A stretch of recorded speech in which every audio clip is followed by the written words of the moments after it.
The relationship between blood and immunity is not a passive one. It's a chemical dance that dictates how your body responds to threats, heals after injury, and protects itself from the slow unraveling of age.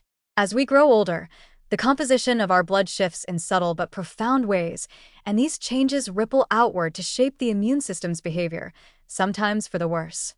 This is the blood-immune axis, and it may hold some of the deepest clues about why our defenses falter with time. From youth to old age, blood functions as the medium through which immune cells, hormones, cytokines, and microbial byproducts circulate. It's not just a highway, it's an information superhighway. When the composition of this fluid changes, it rewires immune priorities.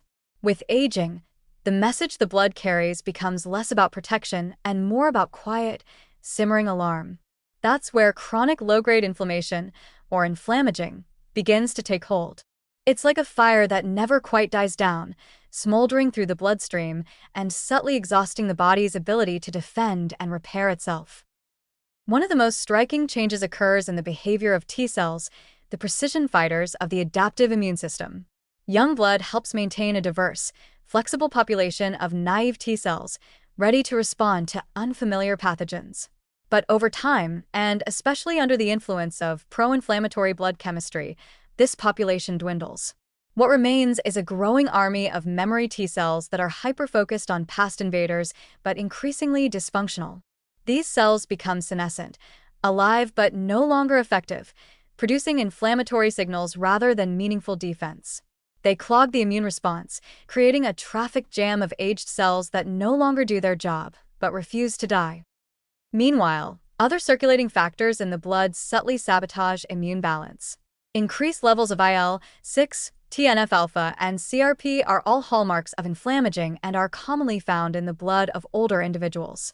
These molecules keep immune cells in a constant state of partial activation, primed but not precise.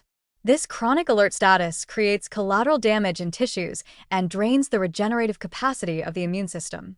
Macrophages, which once patrolled calmly for invaders and debris, begin to act erratically, either too aggressive or too passive, contributing to autoimmune tendencies or sluggish healing. Hematopoietic stem cells in the bone marrow, which give rise to all blood and immune cells, also change under the influence of aging blood. They become biased toward producing myeloid cells, involved in inflammation, rather than lymphoid cells, which support adaptive immunity. This imbalance fuels the cycle of chronic inflammation and further weakens specific immune memory. The result is not just a weaker defense against infections and cancer, but also a reduced response to vaccines and immunotherapies. Interestingly, the contents of the blood don't only reflect immune aging, they can also accelerate it. Metabolic changes, oxidative stress, senescence-associated secretory factors, and even gut-derived endotoxins, all increasingly present in aging blood, can tip the immune system toward dysfunction. Conversely, experiments with plasma exchange or young blood infusions have shown that simply altering the composition of the blood can partially reset immune responsiveness.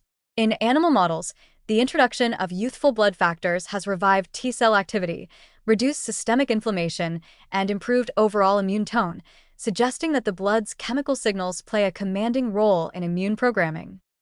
This also explains why lifestyle factors that modulate blood chemistry, such as diet, exercise, stress, and sleep, can have such outsized effects on immune health. Anti-inflammatory diets rich in polyphenol and omega-3s, regular physical activity, and adequate rest don't just support immunity in a vague sense. They alter the cytokine profiles, metabolic markers, and redox balance of the bloodstream, which in turn influences how immune cells behave, age, or repair. The blood-immune axis, then, is not a one-way street but a dynamic feedback loop. As immune cells age and falter, they change the composition of the blood. As blood chemistry becomes more inflammatory, it drives further immune dysfunction. It's a cycle that, left unchecked, contributes not just to immune senescence, but to the entire cascade of degenerative aging, from frailty and infection to chronic disease. Understanding this loop opens new doors for intervention. Therapies targeting the inflammatory signature of aging blood through pharmacology, plasma dilution, or targeted metabolic correction may help reboot immune function, extend health span, and reduce vulnerability to age-related illness. The key may lie not in altering the immune system directly, but in rewriting the chemical narrative circulating through the bloodstream. Ultimately, aging immunity is not just about tired white blood cells or fading antibody levels. It's about the molecular language being spoken in your blood every second of every day, whether that message is one of calm readiness or a never-ending call to inflammatory arms. The better we understand that language, the closer we get to translating immunity from something that passively declines into something we can actively preserve or even restore.